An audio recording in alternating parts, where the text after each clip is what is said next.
It was just one line. They were asleep. I waited, watched, and then I didn't stop myself.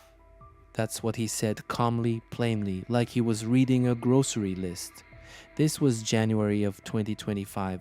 Matthew Mueller sat in a California courtroom, his hands resting almost politely on the table, and dropped a confession that left investigators speechless. This wasn't about the crime he was already serving time for. No, this was older, darker, something buried so deep it had gone untouched for over 30 years. He admitted he had done it before, and not just once. A 1993 kidnapping, a rape. He was 16. And then he just went on with his life, like it didn't happen, like he could compartmentalize horror the way most people compartmentalize what shirt to wear in the morning. But here's the part that's been keeping me up at night. Matthew Mueller didn't come forward because of guilt. He didn't cry, he didn't shake, he didn't even blink. He chose this moment. He timed it. And when you look at the pattern, when you look at the man, none of it feels random. This wasn't just a confession, it was a controlled release. A trigger pulled carefully with full awareness of the psychological shrapnel it would send flying. And that's when I realized we've been dealing with a monster hiding in a straight disguise. I'll be honest with you. When I first heard the name Matthew Mueller, I didn't picture this. An Air Force Academy graduate, top of his class, precision, discipline, a future built on structure and service, then Harvard Law School. Let that sit with you for a second. The man we're talking about wasn't lurking in some back alley with a knife in his hoodie. He was sitting in Ivy League lecture halls, quoting case law, shaking professors' hands, and learning how to outthink the system from the inside. That's what haunts me the most. He wasn't just smart. He was calculated, a mind trained to understand people's weaknesses and use them like weapons. No erratic behavior, no obvious trail of destruction. Just subtle cues years apart, scattered like breadcrumbs across time. A law degree in one hand, a mask in the other, and the thing that sends a chill down my spine. Everyone around him called him driven. That was the word people used. Driven. But now we're seeing where that drive actually led. And trust me, once you start following it backwards, it doesn't lead to justice. It leads into a dark spiral of control, obsession, and horror, masked by success, charm, and a resume most parents would kill for. And it all started with one choice he made when he was just a teenager. One victim, one night, one locked away secret. Until now, the case that finally put Matthew Mueller on the national radar. It didn't look like your typical kidnapping. It was March of 2015. A woman named Denise Huskins vanished from her boyfriend's home in Vallejo, California. In the middle of the night, a man broke in, blindfolded them both, tied them up, and drugged them. When the boyfriend woke up, Denise was gone, and so was the man. But this is where it got twisted fast. 2 days later, Denise reappeared, safe, untouched. She said she'd been held hostage, blindfolded, and assaulted psychologically more than physically, but let go near her parents' house in Huntington Beach. And instead of searching for the kidnapper, police called it a hoax. They compared it to the movie Gone Girl, said it was staged, said she and her boyfriend were lying. The public bought it. But I didn't. Something about her story had too much detail. The way she described the blindfolds, the noise-canceling headphones, the exact rhythm of the voice that spoke to her. It wasn't random. It felt designed like someone had rehearsed how to pull off the perfect kidnapping without leaving a trace. Then, months later, there was a break in hundreds of miles away in Dublin, California. A masked man tried to abduct another woman from her bedroom, but this time the plan fell apart. He ran. He dropped a phone, and that phone led to Matthew Mueller. When they raided his place, what they found sent the entire Vallejo Police Department into damage control because Denise Huskins hadn't lied. Everything she said was true, and the monster behind it wasn't a movie villain. He was a Harvard-educated ex-lawyer who knew exactly how to make a victim look unreliable and a crime scene look like fiction. I'll never forget what the FBI said when they went through Mueller's apartment. This wasn't impulsive, it was a blueprint. Inside, they found night vision goggles, ropes, sleep-inducing sedatives, a stun gun, tightly wound duct tape, blacked-out swim goggles with tiny pinholes so victims couldn't see clearly. But the creepiest part, there were GoPro cameras, not just for recording, for studying, analyzing. He filmed everything. He studied lighting, angles, reflections. He practiced disguising his voice using software. In his notes, yes, notes he wrote about things like psychological manipulation, mental fatigue of victims, and even tested different types of sedatives to see which caused the least resistance. He wasn't just trying to get in and out. He was trying to create complete control. One line in his personal log still haunts me. You have to become the environment. What does that even mean? Was he trying to be invisible? Was he blending into his surroundings like a predator in nature? Whatever it was, it worked. For years, he broke into homes, abducted victims, then gaslit the world into thinking it never happened. And the whole time, he was documenting it like some kind of twisted thesis project. That's when it hit me. This wasn't just about power or domination. This was about craft. He wasn't operating like a typical predator. He was behaving like a technician of terror, calibrated, calculated, clinical, and no one saw it until it was too late. When they finally caught him, Matthew Mueller didn't fight. He didn't scream, didn't try to lie his way out. When officers stormed into his South Lake Tahoe cabin in 2015, he was calm, almost relieved. That alone sent chills down my spine. I've looked into dozens of cases, and you can usually tell guilt, panic, ego, denial. But Mueller, he gave them nothing.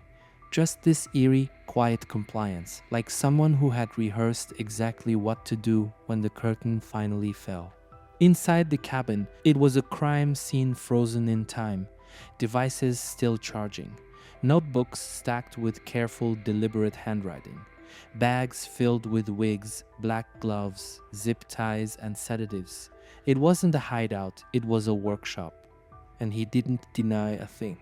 But here's what shook the investigation the most. Mueller knew what evidence mattered. He wiped certain devices clean, hid others, used layers of encryption. He was thinking like someone trained in both warfare and law, a dangerous combo. In the interrogation room, detectives said he acted more like an observer than a suspect, watching them, studying their questions, choosing which answers to give and which silences to weaponize. It was like the moment he was unmasked, he just put on another one. But back then, no one realized the case wasn't closing. It was just opening. Fast forward to January 2025. Nearly a decade after his arrest, Mueller, now deep into his sentence, makes a move no one saw coming. He requests a hearing. And then, in front of a stunned courtroom in Alameda County, he pleads guilty to 2 home invasions from 2009. At first, people thought it was just legal housekeeping. A guy already in prison trying to clear his slate. But when the details came out, the courtroom went silent. In both cases, Mueller broke into homes while the victims slept. He brought a stun gun. He used sedatives. He wore a wetsuit, gloves, and a mask. He tied up the women methodically, without chaos, and in both cases, he didn't just leave. He sat them down, wrote them notes, gave them tips on how to avoid future break-ins, told them what locks to install, which lights to use, even recommended alarm systems. One victim described him as bizarrely gentle, like a criminal who thought he was doing a public service. Let that sink in. He drugged them, restrained them, broke into their homes in the dead of night, and then gave them safety advice. What kind of mind does that? It wasn't remorse. It was a performance, a delusion of heroism twisted into control, as if his crimes were lessons, as if terror was just his way of teaching. And this is the moment the timeline started to break apart. Because if he was doing this in 2009 and still pulling it off in 2015, how far back did it go? What else had Matthew Mueller done that no one had even connected yet? I still can't shake what one of the victims said. He told me I should thank him, that if it had been someone else, I might not be alive. That's what she remembered. She had woken up tied to her bed, dazed, groggy from the sedatives, and Matthew Mueller, calm, masked, composed, sat next to her, explaining how she could improve her home security. He even listed brands of door locks, motion sensors, floodlights, and then he vanished. No demand for money, no assault, just this grotesque blend of violence and guidance, like he was a criminal life coach. At first, I thought maybe this was just part of a delusional justification, something he told himself to soften the truth. But the more I read court transcripts, victim interviews, FBI notes, the clearer it became. He believed it. Mueller truly thought he was helping them, that by staging their worst nightmare, he was somehow making them stronger. It's not just disturbing, it's textbook covert narcissism. He didn't just want power over them. He wanted to be the one they feared and trusted at the same time. Psychologists call this dual role delusion. It's when a predator sees themselves not only as the cause of suffering, but also the cure, the protector and the destroyer. Think about that for a second. He shattered their sense of safety and then offered to rebuild it. That's not just control, that's God-complex territory. And it explains why, even in court, he never cried, never broke down.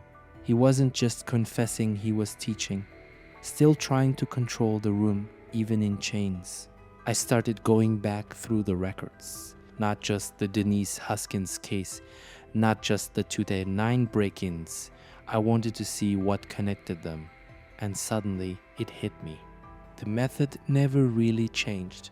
Always late at night, always after extensive surveillance, always with high-end tools, infrared goggles, blackout tape, noise-canceling headphones.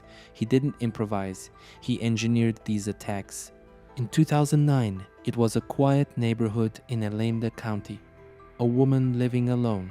He bypassed her alarm system like he'd tested it beforehand. He knew the layout, the timing, the vulnerabilities. Fast forward to 2015 and we see the same thing again, this time with even more technology, remote-controlled devices, blinding light, a fake email used to confuse the victim's boyfriend. And in every case, the mask. Not just literal, though he wore one. Symbolically too, he always hid behind something: fake names, altered voices, distorted recordings.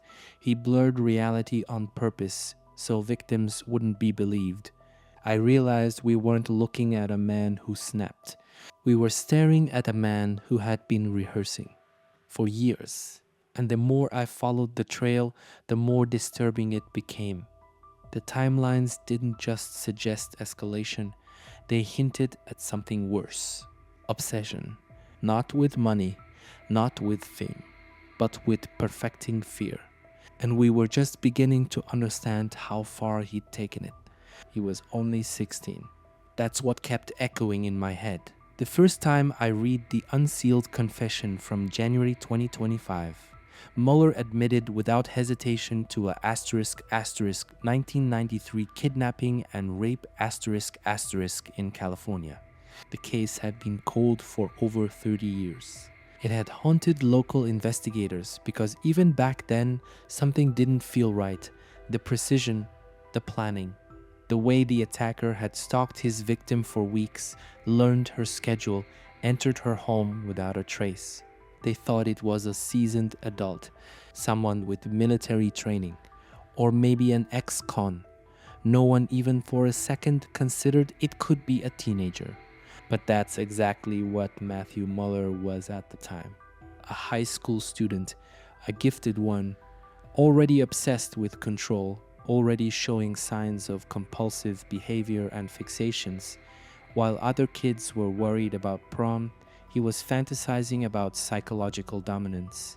The victim had been alone at night in what she thought was a safe neighborhood. He broke in, covered her face, disoriented her, moved with chilling calm.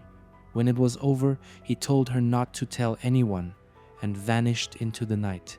No fingerprints, no evidence, just trauma and confusion.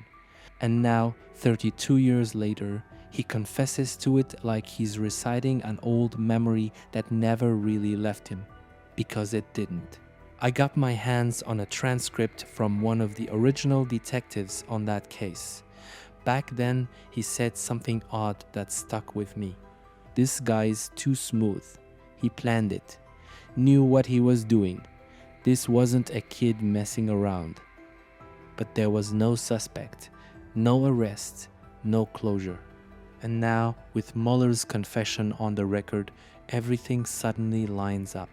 The way he disoriented the victim with sound, the blindfold, the silence, the calm voice, even the way he avoided detection, it was all there in embryonic form. The exact same Mo he would refine and repeat over the next 2 decades. Only now we see what we missed. This wasn't escalation. It wasn't like he started small and built his way up. He began at a level most predators never even reach. He started with sophistication. And for 30 years, he wore a different identity: student, soldier, law scholar. He buried the boy who committed that first crime, but never stopped being him. And honestly, that's what chills me the most. Because if he was capable of this at 16, what else did he do that no one's connected yet? The moment Mueller confessed to the 1993 attack, something shifted across police departments in California. A signal went out. Cold case units started pulling files, sexual assaults, kidnappings, home invasions that never added up. Incidents where the victim was believed, but the evidence just wasn't there. Or worse, where the victim wasn't believed at all. They started comparing notes, and what they found was terrifying. Cases from the late 90s and early 2000s, mostly in Northern California, where a masked intruder used nearly identical methods: blacked out goggles, voice distortion, zip ties, and sedatives. Victims often reported confusion, memory lapses, and this eerie feeling that the man didn't want money. He wanted compliance. Some of these cases had gone completely cold. Others had been chalked up to domestic disputes or mental breakdowns or misunderstood situations. But now, every single one of them had to be re-examined through a new lens. What if they were all him? What if Matthew Muller had been active that entire time, slipping through cracks, changing cities, perfecting the script? The FBI has confirmed it's highly likely that at least 3 of those cold cases bear his signature, but they won't release the names. Not yet. And maybe that's the most horrifying part of all. We still don't know the full scope, because for every victim who spoke up, there may be others who never did, who couldn't, and that's where the real damage begins to show. I spoke to a trauma psychologist who's worked with survivors of home invasions. She told me something that still echoes in my mind. It's not the violence that breaks people. It's the fact that the world doesn't feel real afterward. That's what Mueller did. He didn't just invade homes, he invaded minds. He used silence like a weapon, isolation, confusion. Some victims said they didn't even know if what happened was real, like they dreamed it. Others described the aftermath as a kind of permanent anxiety, where even years later they couldn't sleep in the dark or be alone in a room without checking the corners. One woman linked to an unsolved 2001 home invasion said she stopped locking her doors, not because she wasn't afraid, but because what's the point if they get in anyway? That's what Mahler left behind. He rewired their sense of safety so completely they stopped trusting even their own instincts, and when police didn't believe them or when evidence was missing, that trauma twisted into something even more toxic: self-doubt. He turned their reality into a question mark and walked away before the ink even dried. And now, years later, those wounds are reopening. Only this time, they're coming with names, patterns, truths that were buried for far too long. I've been reading through court records, psychiatric evaluations, and FBI behavioral profiles on Mueller, and one thing keeps coming up again and again. This man was not chaotic. He wasn't erratic. He wasn't impulsive. In fact, if you looked at his life on paper, you'd never suspect him. Air Force Academy graduate, Harvard Law, academic honors. People described him as quiet, hyper-focused, even socially awkward, but never dangerous. But that's the problem with predators like Mueller. They don't present like villains, they present like structure. And that structure becomes a mask. Some experts believe he fits the profile of a high-functioning narcissist with obsessive-compulsive tendencies, but even that feels like an understatement. His behavior didn't stem from sudden rage or addiction. It came from a need to orchestrate. Everything had to be planned, not just controlled but performed. His law degree wasn't just a career move, it was a way to understand the system, how victims are treated, what police expect, how doubt spreads, how evidence can be buried in technicalities. He studied the very institutions designed to stop him and then found the cracks. And underneath all of that, there's this disturbing pattern in his writing, his notes, and his statements. He saw people not just victims, but people in general as pawns in psychological puzzles. He once wrote in a private document, "Most people are predictable. They just don't realize they're playing a game." That right there, that's not just manipulation. That's ideology. A belief that the world is a chessboard and he's the only one aware of the rules. But there's one tactic that still leaves me cold. Mahler didn't just break in and vanish. In some cases, he apologized. He told victims he was sorry, that it wasn't personal, that he wished things could be different. Can you imagine that? You're tied to a bed, drugged, unable to move, terrified, and the man who just destroyed your sense of safety looks at you and whispers an apology. It wasn't remorse. It was manipulation. This is a well-documented technique in criminal psychology. Some predators, especially those with high intelligence, use false empathy as a psychological anchor. They confuse their victims, make them question what's happening, blend threat with comfort. Why?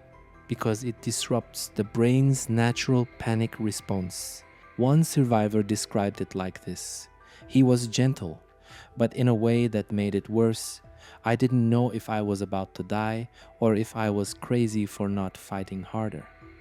Mueller weaponized emotional contradiction. He knew that if he could control their fear and insert guilt, it would create a kind of mental paralysis. Victims wouldn't just feel terror, they'd feel shame, like maybe somehow they misunderstood what happened. That's psychological warfare, and it doesn't leave bruises. It leaves questions that echo for years and sometimes never stop. I keep going back to one question. Why now? Mueller had been in prison for nearly a decade before his confession in January 2025. If he had wanted to confess earlier, he could have. If he had wanted to keep his secrets, he could have taken them to the grave. So why drop this now? Some people want to believe it's guilt, that after all these years, something inside him cracked. Maybe prison forced him to face himself. Maybe the silence in his cell was louder than he expected. But I don't buy that, because guilt comes with emotion. And when Mueller spoke in court that day, he didn't cry. His voice never shook. He didn't seem relieved or remorseful or even conflicted. Instead, he was composed, like he was explaining a legal argument, like he was guiding people through his own timeline on his own terms. That's when it hit me. This wasn't confession. This was control. By stepping forward now, he controls the narrative. He decides which crimes are public, which ones are still hidden, which victims get closure and which ones never will. Maybe this was his final game. Maybe he's giving just enough truth to stay in power even from behind bars. Because one thing's for sure, the moment he spoke, he didn't just rewrite his past. He forced the world to keep talking about him. And that's a form of power too. After Mueller's arrest in 2015, the FBI Behavioral Analysis Unit began piecing together his mind. The conclusions they reached, deeply unsettling. One profiler described Mueller as having a compartmentalized consciousness, meaning he didn't just live a double life, he built mental walls so thick, even he could separate his identities. One side, the academic, the lawyer, the promising student with a rigid sense of discipline and ambition. The other side, the predator, the planner, the shadow in the doorway at 3 a.m. And neither side acknowledged the other. This is something we've seen in some of the most methodical criminals in history, not impulsive killers, but strategic ones, those who don't see themselves as evil, but as actors in a necessary role. Some experts argued that Mueller displayed early signs of dissociative tendencies, a way of mentally justifying his crimes without feeling like he was the one committing them. Others say it wasn't that deep. They say he was just playing roles, shifting personas like a chess player moves pieces, always thinking a dozen steps ahead. But there's one thing every analyst agreed on. He never stopped thinking he was the smartest person in the room, even when caught, even when interrogated, even now. That's what makes him dangerous. Because even with the truth staring him in the face, he still controls the game board. And I have a feeling, even from inside a prison cell, he isn't done playing. Back when Matthew Mueller was just another student, no one saw a monster. They saw an overachiever, a quiet, intense kid, focused, smart, maybe too smart. I found old classmates who knew him at the Air Force Academy and later at Harvard Law.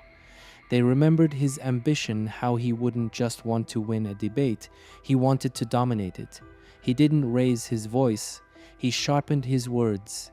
One described him as weirdly obsessed with rules, but only when he was the one writing them. He never really had friends, only projects, study groups he took over, professors he challenged in front of the class. He'd go silent for weeks, then suddenly show up with detailed arguments that cut right to the bone. Some remembered strange late-night behavior. One roommate mentioned Mueller would stay up until 3 or 4 in the morning, pacing, scribbling pages of notes, talking to himself in clipped, rehearsed tones. Back then, they chalked it up to stress. Now, it reads like a man building a dual identity, rehearsing not just law, but how to manipulate perception. Even those close to him admitted he had a problem with empathy. It was like watching someone simulate being human, one classmate said. He could mimic emotions, but I never saw him actually feel them. That wasn't a red flag back then. But now it's hard not to wonder if they all missed something hiding in plain sight. The reactions to his 2025 confession were immediate and deeply personal. Some victims' families broke their silence. Some had spent years living in grief or worse, in doubt, wondering if their loved ones had made it all up or exaggerated their stories. Now they knew the truth, but truth doesn't bring peace, not when it comes 30 years too late. One mother said, "We didn't just lose our daughter's safety, we lost our ability to believe her." Another man, whose sister vanished under suspicious circumstances in 2002, said the confession felt like someone reopening a wound we'd already bled dry. Even members of Mueller's own family spoke up. A cousin admitted they were shattered. They said they remembered him as a genius, quiet, sure, a little off, but never dangerous. They called his confession like reading a eulogy for someone who's still breathing. And that line stuck with me, because when someone like Mueller confesses, it doesn't just expose his crimes, it exposes how many people he fooled. People who sat across from him at Thanksgiving, professors who recommended him for internships, victims who were told to doubt themselves. The pain isn't just from the acts. It's from realizing how long the mask held. So now we ask, is this justice? Or is this just closure theater? Yes, Mueller confessed. Yes, we know more now than we did before. But the system still missed him for decades. He operated in plain sight, outwitted law enforcement, manipulated victims and institutions alike. And even now, some of the cases he hinted at are still unsolved. We don't have names or dates or closure for every family impacted. And that leads me to something darker. What if this confession wasn't a reckoning, but a performance? One last move on the chessboard, one final flex of psychological power to choose what he reveals and when and to whom. Because if there's one thing we've learned, it's that Mueller never gives without purpose. And silence, sometimes that's his loudest move of all. 3 haunting questions linger, questions I can't stop thinking about. What crimes has Matthew Mueller never admitted to? His confession rewrote the timeline, but what about the spaces in between? What's still buried? What names are missing? Was there someone else who helped or enabled him? His precision, his access, his planning. Can one person really do all of that and never once slip up without help? And maybe the most terrifying question of all, how many others like him are still out there? People hiding behind cheapas, uniforms, college degrees. People with charm, discipline, and a mask so convincing that no one sees what's underneath until it's too late. That's the part that keeps me up at night. Because for every Matthew Mueller who finally confesses, there may be dozens more who never will.